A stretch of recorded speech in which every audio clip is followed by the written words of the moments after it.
Don't play with it, don't be dishonest. Still. Y'all, this NBA offseason has been absolutely wild. It's always so crazy to see how hectic a free agency period can be, because there's always those players that you are expected to get moved, right? Or there's big names free agents that you might expect to re-sign with the team, like how Shai Gilgeous-Alexander extended with the Thunder. But then there's always that player that, like, you never know what can happen with them. And, like, I felt like that player this year was Kevin Durant.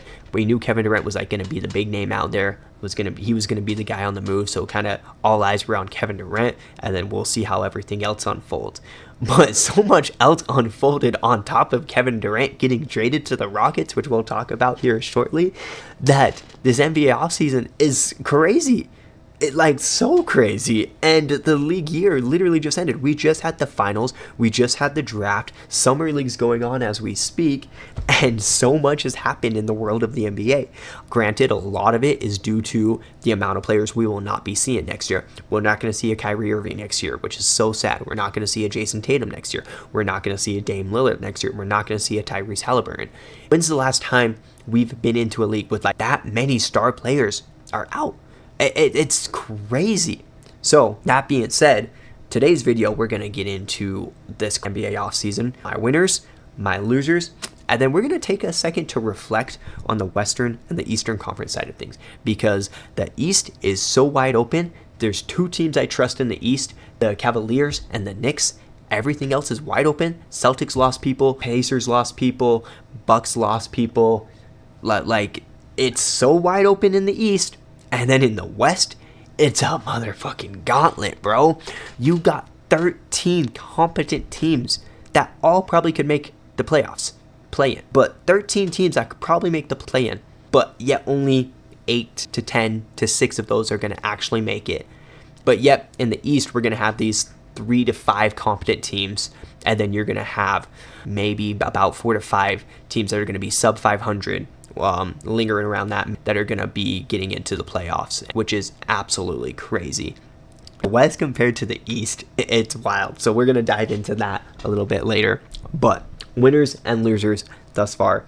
Winners. My winners is obviously, first and foremost, the Houston Rockets. The Houston Rockets were the 2 seed last year, and they just went and traded for Kevin Durant, and they didn't give up a fortune. They only gave up Jalen Green, Dillon Brooks. That was the 10th pick, and then 5 second-round picks. For Kevin Durant, you traded 2 bags of chips and Cowtail away for him.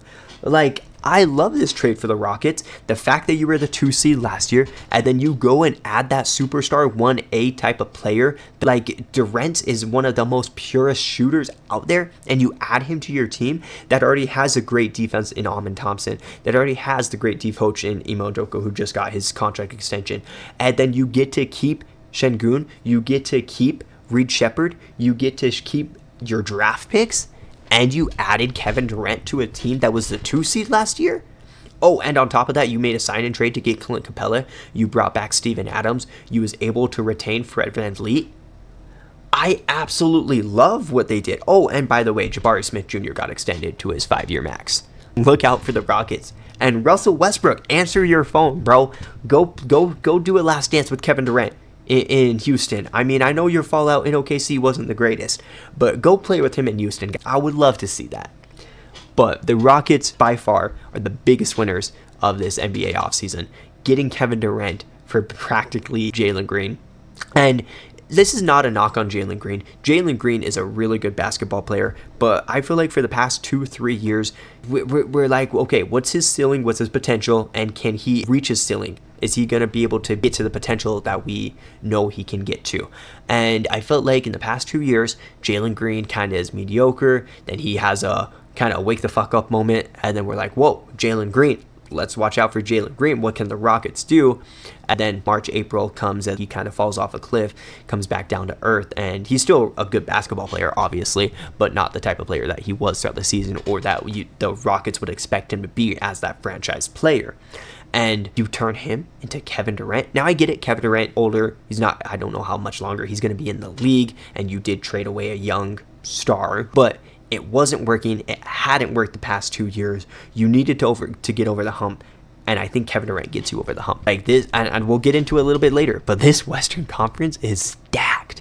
The 2 seed last year just added Kevin Durant. Stacked, brother. Stacked. The next winners I have is the Denver Nuggets. The Nuggets were the 4 seed last year. They fired Mike Malone, and when Jokic was not on the floor, Nuggets looked abysmal. The plus minus, when he was on the court, it was like plus 17. When he was off the court, it was like a minus 11. And you're like, man, this is horrible. Like, what can we do if we're not getting the type of production from all of these players around Jokic? Like, what can we do? Jamal Murray can only do so much in the playoffs. And then Aaron Gordon, I mean, heck, he was playing on one leg. Aaron Gordon was playing like me for real out there, only on one leg. And there's only so much Aaron Gordon can do playing on the bad foot. Like, the Nuggets needed to go out and they needed to make a change. And that change was honestly trading Michael Porter Jr. away. Michael Porter Jr. is a great shooter, but he just was an inconsistent defensive player. And you turn him into Cam Johnson, who Cam Johnson is literally the exact type of player that Michael Porter Jr. is, but he's better defensively. And like, his basketball IQ and his knowledge is so great. He came on Mind the Game podcast and he talked with, I believe, JJ Redick last year. And just listening to the way that Cam Johnson talks about how he's moving when he doesn't have the ball, you know, that's how you tire a defense out. That's how you create. That's how you get open, is you're constantly moving. And I'm like, okay, he's allowing himself to become a shot creator, find his own possessions, and then defensively, you trust him on that. And you can add that to Jokic so Jokic doesn't have to do everything. And then you guess what? Now when Jokic is on the bench, you went and got him a backup center, Jonas Valanciunas. I mean, if he plays, we don't really know what's happening with him right now, because there's some rumors that he might go play out of the country, but the Nuggets said that, hey, like, we want you to fulfill your contract. So the fact that Jokic, if he actually gets a backup center to play for him, is going to be huge, because the Nuggets have been awful. God awful when Jokic is on the court. So the fact that they was able to go get another wing to help them, then a backup center. And this is a team that took the Thunder to 7 games. Like, this was the team that was probably the best team to take the Thunder down. And they took them to 7 games. I'm excited for what the Nuggets can do this next year. I'm excited for what the Rockets can do next year. That's not even talking about the 1 seed Oklahoma City Thunder, which, like I said, we'll get into that a little bit later. Absolutely crazy. Rockets, Nuggets, absolute winners. And then my last winner of this NBA offseason thus far is the Atlanta Hawks. I absolutely have loved what the Atlanta Hawks have done this offseason. This is the best team Trae Young has seen. Obviously, the trade for DeJounte Murray didn't work out. Like, the fact that you thought a Trae Young and DeJounte Murray backcourt would work, that's just such a small backcourt. It's not going to make sense. I don't care how good defensively DeJounte Murray is for you. Trae Young is a defensive liability and is not going to work for you. So, I mean, that trade obviously sucked because Atlanta traded away so much to get, DeJounte Murray. But it worked out for them regardless, because they got Dyson Daniels out of that when they traded DeJounte Murray away, and Dyson Daniels had an amazing season last year, and now the Hawks can run out a lineup of Trae Young, Dyson Daniels, Zachary Richardson, Jalen Johnson, and Kristaps Porzingis.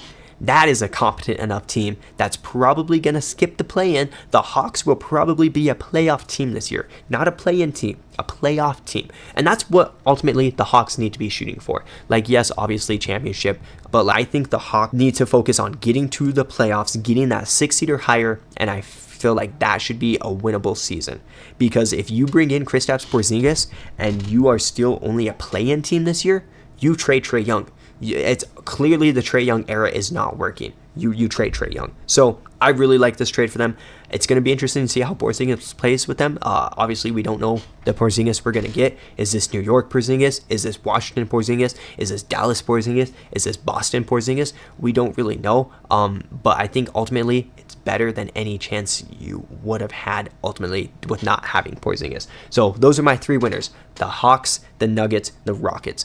Absolutely love that they saw an opportunity. The Rockets and the Nuggets. The Thunder just had an immaculate season, capped it off with winning the NBA Finals. You have a chance to go get better. The Rockets were the 2 seed, went and got Kevin Durant, got better. The Nuggets had a chance to trade Michael Porter Jr. away to get better. They did. And then the Hawks. The East is so wide open. The Celtics have to get below the second apron. The Pacers just lost 2 players, one to an injury, one to free agency. The Bucks, what the fuck's going on with the Bucks? Like, we'll talk about that a little bit later. Like, the fact that you went and made that type of move when the East is so wide open and when you can be one of those teams, the Hawks, the Magic, the Pistons, these are teams I expect to probably go straight from the play-in to the playoffs. Obviously, the Pistons were a playoff team, but like these are teams that I feel like adding Desmond Bane, the Pistons, I mean, they're not going to be able to bring Beasley back because apparently he would rather make $5,000 and gamble instead of bet on himself and make 40 M's. But I expect them to still be good next year. And with how wide open the East is, like those are the three teams that will probably be taking those places of the Pacers, because the Pacers aren't going to have Tyrese Halliburton. The Pacers aren't going to have Miles Turner. It's literally just going to be Pascal Siakam next year for the Pacers. So that is going to be interesting. But I'm jumping the gun a little bit too quick. Actually, fuck it. Let's get into my losers. My losers. Pacers are my losers. I have 3 losers. Pacers are number 1. This sucks, obviously, for them the way it happened. Tyrese Halliburton having done so much for that team, hitting a game winner against the Bucks, hitting a game winner against the Knicks, hitting a game winner against the Thunder. Literally did it to every team. What an amazing run for Tyrese. And then he had that great game where he had 15 assists, no turnovers, and then obviously getting hurt in that final game. And it just sucks to see that happen. And now the fact is that you're coming into the season and you're not going to have Tyrese Halliburton because he's going to be out with an injury. Miles Turner literally tweeted about this on X. He posted, showed a picture of his ID card for the Pacers. And he said, over the past 10 years, I've lost some friendships. I've lost, X, Y, and Z, but I've never lost my card to get it. And then the Bucks come out and offer Miles Turner 4 years, $107 million. Shout out Miles Turner for getting his bag. So, yeah, Pacers going to be a team that falls off. Another team that's going to fall off this next year is the Boston Celtics. Celtics won it last year, right? And then they locked up Jason Tatum. Then they locked up Jaylen Brown. And then they extended Porzingis. Then they extended Holiday. Then they extended White. Granted, it was during like a 2-year process, but they made those trades and then they gave all these contracts. And now you traded away Kristaps Porzingis for 2 second-round picks. You traded Drew Holiday away for Anthony Simons, which that was a fleece. Brad Stevens, great trade for that one. I applaud you for that one, Brad Stevens. That was a great trade. The fact that you was able to trade an aging Drew Holiday for Anthony Simons, who's 9 years younger, still of a trade. Now, obviously, Anthony Simons is not the player defensively that Drew Holiday is, but Drew Holiday is also not the player offensively that Anthony Simons is. And I feel like the Celtics needed that more offensive output than they did defensive output, because you have Derek White defensively on your team, so you didn't necessarily need Derek White and Drew Holiday.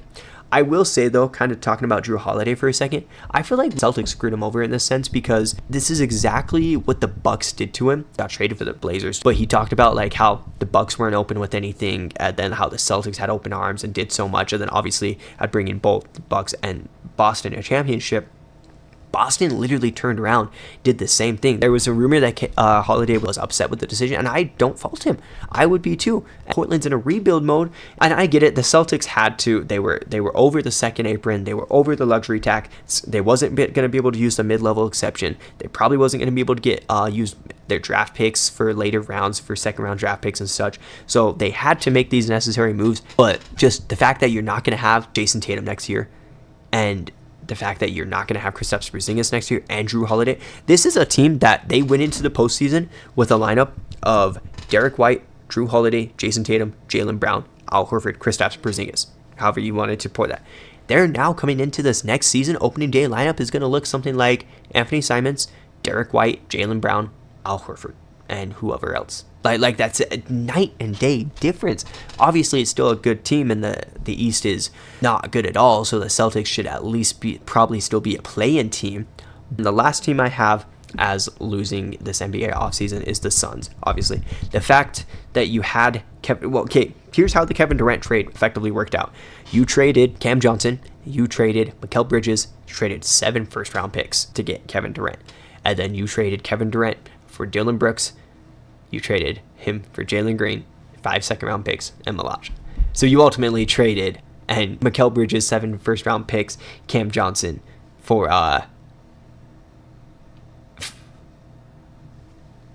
Jalen Green.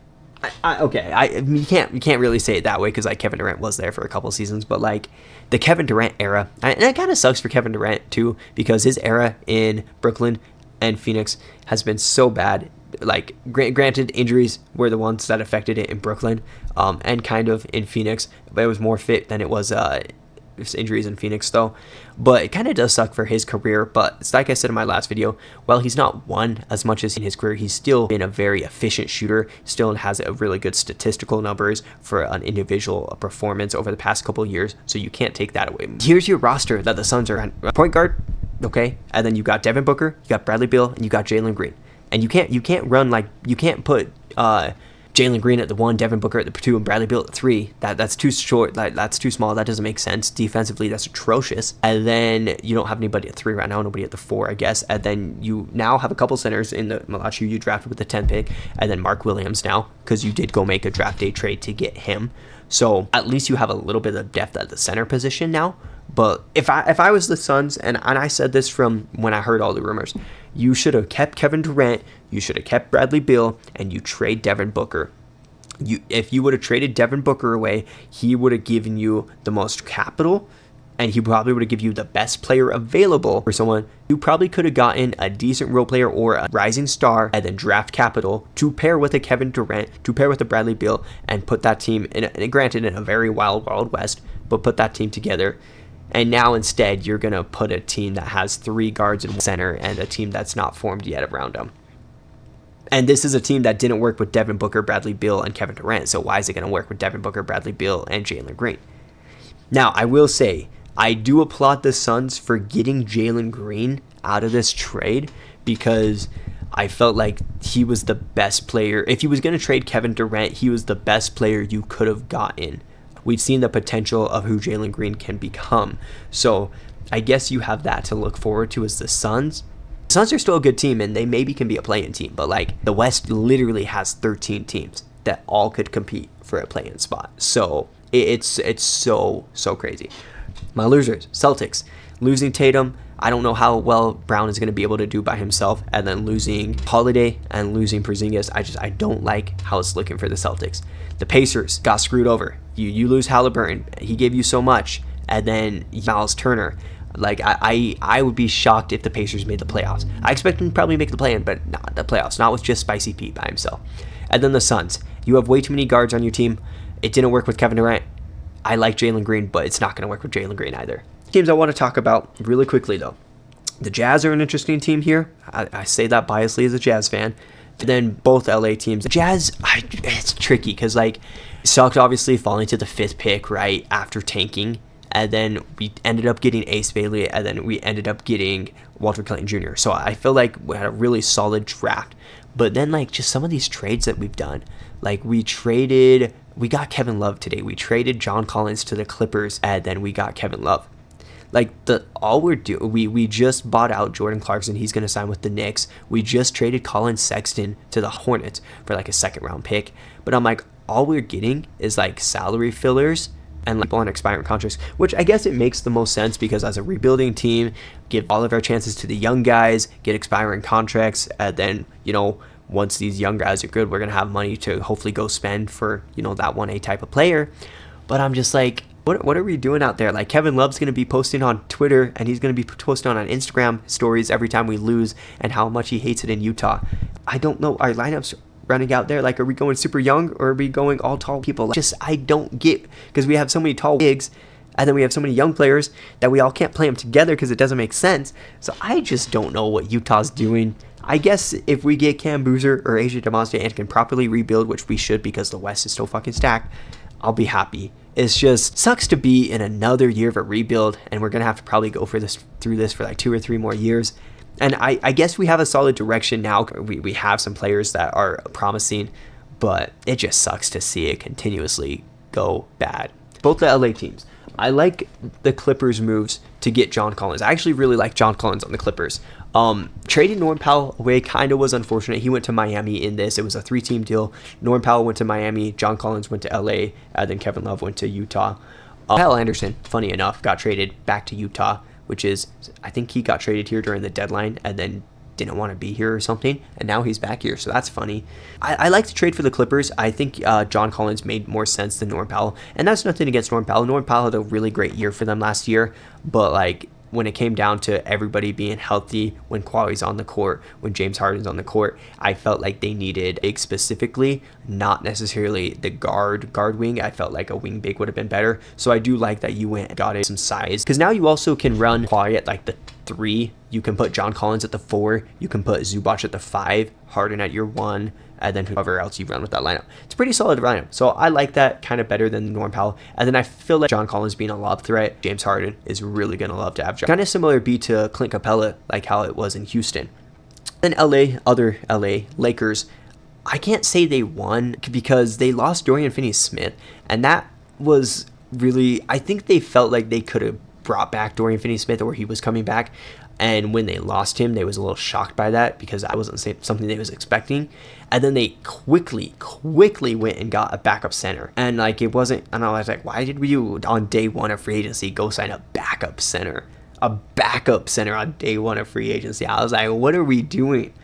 I was like, okay, whatever. And then the Blazers bought out DeAndre Ayton, and now he signed there. And I like the fact that you give Braun and you give Luka, going into supposedly the last dance, a competent center. Someone who can actually, probably play like Mark Williams would have played with LA. The Bucks don't have Dame. It's going to be interesting how they do with Miles Turner, but now you don't have guard play. What do you guys think on that? Did they screw Dame over, or did they kind of do Dame right? Because I feel like they kind of screwed him over in a way where he came over, he tore his Achilles essentially in the playoffs, making a play for that team. And then you were like, hey, we're going to waive you so we can sign a player to be better. And I guess ultimately at the end of the day, it's a business decision. You need to do what's better to make your franchise the best they can be at the end of the day. It just sucks for like Dame, for like the player he is. But at the same time, it might be something that it was mutual all around. Like Dame came out and posted that he liked this because he controls his own destiny essentially. He can either sign with any team that he wants, and he can sign with a mid-level, and then he can rehab with them and then come back and do that, or he can rehab by himself and then come and sign with a team for the mid-level next year at the end of the season or the beginning of next year, and he's still going to be making max money because the Bucks had like 2 years, $70 million left on his contract. They just waived him, so in waiving him, they put his contract for 4 years, and they're going to pay him $22 million for the next 4 years. So Damian Lillard is on the Bucks payroll for $22 million for the next 4 years to not play for them. So that means Damian Lillard can go and sign a mid-level exception, which is going to be like 10, 15 mil for any team, plus the 22 mil that the Bucks are giving him, and he's going to be making anywhere from 32 to 37 mil, which is practically max money, kind of, not in today's age, but kind of. I think the Bucks kind of screwed him over, but I mean, I guess they're also kind of helping him out because they're going to be paying him the 22 mil over the next 4 years. So I don't know, maybe they didn't, maybe that was kind of the nice gesture. I mean, the one team that you can kind of look that should be coming back as healthy is the Sixers. They're going to have Joel Embiid back. They're going to have Tyrese Maxey back. They're going to have, hopefully, playoff Pete and not podcast Pete. Like, the East is so wide open. This Cavs, Celtics, Knicks, Pacers, Bucks, Pistons, Hawks, Sixers. 8 teams. That's how bad the Eastern Conference is, okay? Now, here's how good the Western Conference is. The reigning champions, Oklahoma City Thunder, just extended Shai Gilgeous-Alexander. Oh, and by the way, their 10th pick overall from last year is back and healthy, and he's been balling out in Summer League. They're bringing back their core. The Rockets, 2 seed, just added Kevin Durant. Okay, cool. 3-seeded Lakers, oh, what did they do? They got a center. They added DeAndre Ayton. Okay, cool. What did the Nuggets do? Nuggets went and added a backup center for Jokic, and they went and added an actual 3-and-D guy. Okay, cool. All 4 of those teams were in the playoffs last year, 4 seeds, and upgraded. Okay? 5-seed Clippers, they just today added John Collins. They traded away Norm Powell to go to the Heat. Timberwolves extended Naz Reid, and I'm pretty sure they're keeping Julius Randle. So they're bringing back the majority of their team, with the exception of Nickeil Alexander-Walker. Golden State Warriors, Jimmy Butler, Steph Curry, Draymond Green. Do I need to say more? Okay, cool. Memphis Grizzlies, they're the one team that I expect to fall back because you traded Desmond Bane away. Yes, you still have Jaren Jackson Jr., you paid him, you have Ja Morant, but I expect this team to not be as competitive next year in this Wild Wild West. But still, really good team. Probably be a playoff team in the Eastern Conference side of things, right? Then you have the Sacramento Kings. Sacramento, they have DeMar DeRozan, they have Zach LaVine. I expect for them to probably not be in the playoffs or the play-in at all in the Western Conference side of things. Then you have the Dallas Mavericks. Obviously, Kyrie Irving is not going to play next year, but when he comes back healthy, you have Kyrie Irving, you have Klay Thompson, you have Cooper Flagg, you have Anthony Davis, you have Derek Lively. That's nasty. Maybe defense does win championships games. Maybe the trade was worth it. Just kidding. It never will be. But that's a good lineup. I do like that lineup. Suns are the one team where you're like, okay, they can't be as bad as they was last year, right? They might just be. But the West is still so stacked, and maybe Jalen Green works out for them, and they can be competitive. Blazers are fully in a rebuild mode, right? Don't really expect much from the Blazers. Blazers and the Jazz are going to be the two teams that's just kind of rebuild, do whatever, yada yada, right? Then you have the Pelicans. The Pelicans have Zion Williamson, who, if he's healthy, DeJounte Murray, if he's healthy, that could be a play-in team. That might even be a playoff team. And then you have the Spurs. The Spurs are going to have a healthy Victor Wembanyama, Dylan Harper's rookie season, and De'Aaron Fox. Like, the West, there's 12, 13 teams that you could confidently trust that would make the playoffs in the Eastern side of things, from the Western side of things. But because they're in the West, we're only going to see 6 of these teams actually make it into the playoffs. We might not see LeBron and Luka in the playoffs. I mean, I doubt that's the case, but like, that's how crazy stacked the West is, and the East is just so wide open. It is crazy. As a basketball fan, though, I'm here for it. Rockets, huge dub. Nuggets, huge dub. Hawks, Celtics, I don't think Celtics and the Pacers are going to be good next year. Obviously, still good teams, but they lost too many players coming into this next year. I don't expect them to be as good. And then the Suns. I mean, I get it. You had to trade Kevin Durant away, but man, to have 3 guards now just makes no sense. And then, like I said, East is wide open. It should be the Knicks to lose, honestly, but the East is so wide open, and the West is just so stacked. Absolutely crazy. This NBA offseason has been wild. I cannot wait for next NBA season. I am beyond excited. And that's a wrap for today's video. Thank you guys so much for tuning in to the Hands Down podcast, where we talk sports hands-free. NBA offseason has been absolutely wild, but I'm so here for it. I'm going to watch some Summer League, obviously watch some Ace Bailey, see if Cooper Flagg plays. NFL is coming up eventually, sooner than later. It will be here. Obviously talk some more football, and then baseball. All-Star Week is here. It's in Atlanta. Braves are my favorite team. Not going to talk about how they're doing right now, but we are going to talk about the festivities in Atlanta. Ronald Acuna Jr. being in the home run derby. That's going to be a lot of fun. Show up, represent for Atlanta. So super stoked for that. Thank you guys, though. If you're new, leave a like, subscribe, and I'll catch y'all in next week's episode. Peace.